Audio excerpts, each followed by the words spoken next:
ঠাকুর শ্রী শ্রী রামকৃষ্ণ পরমহংসদেবের জন্ম মহোৎসব পালন অনুষ্ঠান চলছে বেলুড় মঠে।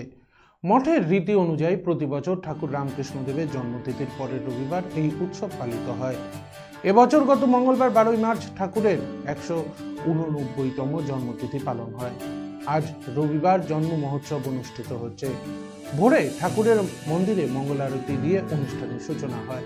এরপর দিনভর নানা ধর্মীয় অনুষ্ঠানের আয়োজন করা হয়েছে।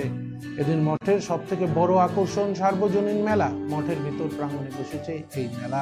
অনেক পসরা নিয়ে বসেছেন বিক্রেতারা। প্রসঙ্গত আগে এই মেলা শেষে অন্যতম আকর্ষণ ছিল আতশবাজির প্রদর্শন, কিন্তু 2019 সাল থেকে তা পরিবেশ দূষণের কারণে বন্ধ করে দেওয়ার সিদ্ধান্ত নেওয়া হয়।